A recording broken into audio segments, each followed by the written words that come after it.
Et voici les instants titres à la une sur Idéal Web Radio. Bonjour à tous. En tête de file ce jeudi, Dynamisme Info. Avec cette manchette législative inclusive en 2023, quand rien ne rassure sur la correction des faits du passé. Et puis, menace de faire des révélations à chaque évocation d'affaires contre le régime, la posture de ce parlementaire coutumier des chantages. Qui est-il? Découvrez-le dans la colonne de ce journal. Installation d'une cellule contre la corruption à la présidence, Dr Paul-Marie Wessou appelle plutôt à agir sur l'éducation citoyenne. Satisfait à l'armée béninoise suite au putsch au Burkina Faso, Toboula s'agaffe et s'embrouille selon ce journal. Solution à la résurgence des coups d'État en Afrique, et Tonfla Sabat préconise des institutions fortes. C'est la solution selon l'artiste. Création d'une cellule de lutte contre la corruption à la présidence, Jean-Baptiste Elias craint un conflit d'attribution. Et comment? C'est expliqué dans le numéro du jour de Dynamisme Info. Le challenge est fait poser le président de la FEBEFOOT à sa une sous cette manchette, gestion du football béninois, Mathieu Chacus. La fin? Interroge le journal. Selon ce journal, la dynamique affichée au départ par l'équipe de Mathurin de Chacus ne répond plus aux exigences actuelles. Et comment? C'est expliqué dans le numéro. Changement d'homme au ministère des Affaires étrangères. La métamorphose à Gbenonsi se poursuit. Et comment? C'est expliqué dans ce journal. Dématérialisation des services publics au Bénin. Une délégation gouvernementale constate l'effectivité de la mesure à la mairie de Cotonou. Recrutement à la police nationale. Nous sommes toujours avec le challenge. Bientôt 1300 jeunes au service de la sécurité des Béninois. Que donne à lire Gaskiani Info? Instabilité politique, l'aventure ambiguë des coups d'État. C'est le gros titre de ce journal ce jeudi. Commerce en ligne, un moyen efficace mais dangereux comment? Le journal vous le dit. Lutte contre la corruption, le Bénin fait des progrès. Le journal s'explique dans ses colonnes. Projet de construction d'un centre de formation de football féminin, bientôt une réalité. Afrique Express, réforme structurelle du secteur de la décentralisation, le gouvernement et l'NCB signent un protocole d'accord de partenariat. Conseil des ministres, des nominations chez Agbenonsi, Dossoui et Hunkpati. Facture d'électricité pour les compteurs post-payés, le paiement en ligne est désormais possible, vous informe le journal. Mode opératoire s'est expliqué dans ces colonnes.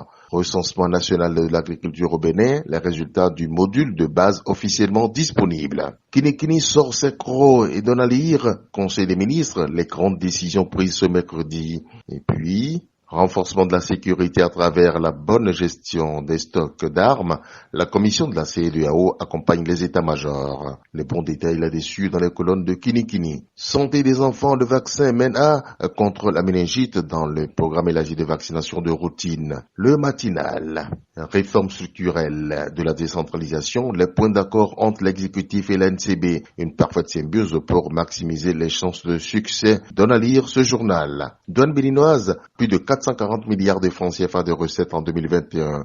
La réforme augure d'une performance plus accrue cette année selon le matinal. Cotonou et Parakou, nous sommes toujours avec ce confrère, les hôpitaux d'instruction des armées dorénavant sous la tutelle du ministère de la Santé. Magouille sur une parcelle à Bomé-Calavi, l'un des plaignants du dossier 39 hectares jeté en prison. De qui s'agit-il? Tenez le journal à la main et vous avez l'info. Le télégramme. Église protestante méthodiste du Bénin, le président Kondiessou Amos Moussa annonce la célébration des 180 ans de l'église. L'année 2022 est déclarée l'année missionnaire. Conseil des ministres le mercredi 26 janvier 2022, le gouvernement approuve le protocole d'accord avec l'NCB. 13 nominations prononcées dans 3 ministères, nous informe le journal également. Ligue Pro, Gaston Zossou à nouveau autorisé à se rendre dans les stades. Le télégramme pose cette interrogation à sa une ce jeudi. Renversement au sein de la CEDEAO. C'est qui le prochain sur la liste? Interroge le journal. Nous sommes avec Matin Libre. Construction de la voie Wedo Tori. Des divinités et tombes bloquent les travaux. Image forte parlante à la une de ce journal. Mali, la CEDEAO pour un retour à l'ordre constitutionnel. Décidé le 8 janvier dernier, un fervent hommage a été rendu à Tadien hier, rapporte le journal Matin Libre. Avec notre époque, nous avons gouvernance locale au Bénin, le gouvernement et l'NCB scellent un partenariat. Nomination en Conseil des ministres, Aurélien Gbenonsi renouvelle son cabinet. Concours de recrutement des élèves agents de police, une première vague de 1300 sur 2000 autorisés, nous informe ce confrère. Le Béninois libéré. Côté le hautement social, bras de fer, Gbadamassi gouvernement, c'est Parakou qui a gagné. Gbadamassi reste la seule chance, le bonheur de la 8e, selon le journal d'Aboubacar Takou. Ensuite, Conseil des ministres, les 13 nominations chez Agbenonsi, Dossoui et Humpati. Un autre titre, la une de ce journal. Cotonou, le fameux carrefour La Mort, livre ses secrets sur Canal+. C'est à découvrir. ORTB, vol d'un ordinateur de service, Rock Olowo Lagba grillé.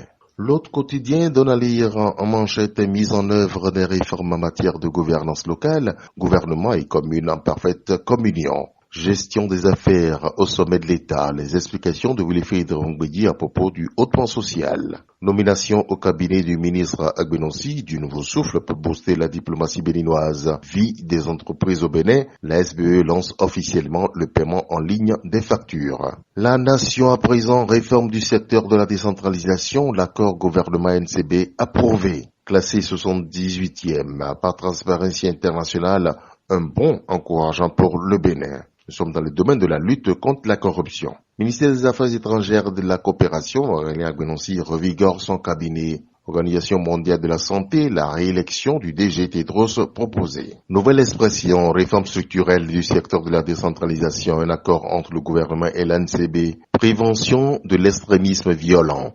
Le médiateur de la République sensibilise les populations du Nord. Santé des enfants, le vaccin MENA introduit dans le programme élargi de vaccination de routine. Le grand regard. Lutte contre la corruption, Patrice Talon dans une œuvre de Sisyphe. Voyez comment dans les colonnes de ce journal. Décentralisation, la NCB placée au cœur des réformes. Ministère de la Santé, le professeur Dossou à la tête de la médecine hospitalière. Création de la CPD, Jean-Baptiste Elias voit un danger venir, lequel il en parle dans les colonnes de ce journal. Soleil levant, présentation de vœux de nouvel an à la mairie de Soava. Le personnel de la mairie de Soava célèbre le maire Zano.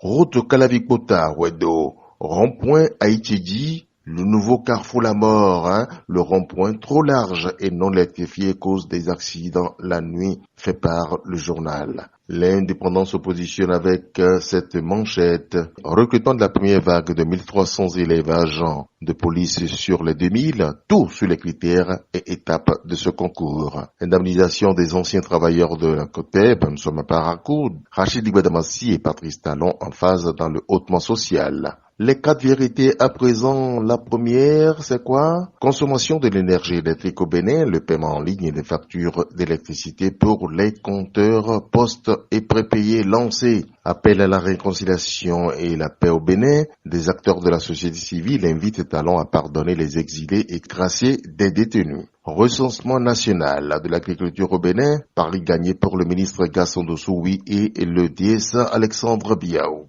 Création de la cellule d'analyse et de traitement de plaintes à la présidence de la République, Jean-Baptiste Elias émet des réserves et propose. Journée internationale de la douane 2022, le DG Henkati fixe un quota de 503 milliards pour 2022, 440 milliards mobilisés en 2021, soit un taux de 101,02%, nous informe ce confrère. L'enquêteur est également au rendez-vous avec cette manchette Conseil des ministres du 26 janvier 2022, Patrice Talon étend son contrôle sur les mairies. Cacophonie dans la gestion des éléments du sport roi au Bénin. Où sont passés les jeunes joueurs formés au Brésil, interroge le journal. Dématérialisation des services publics, Luc Setondia-Trocbo veut soulager ses administrés. Avec le contemporain, nous avons, Conseil des ministres du mercredi 26 janvier 2022, l'État central et les communes scellent leur accord de partenariat. Recensement national de l'agriculture, le Bénin dispose de données fiables pour faire décoller son agriculture. C'est fini pour le numéro du jour. Merci pour l'attention. René Tatou, Jérôme Kassa, nous souhaitons d'heureux moments en compagnie de nos programmes.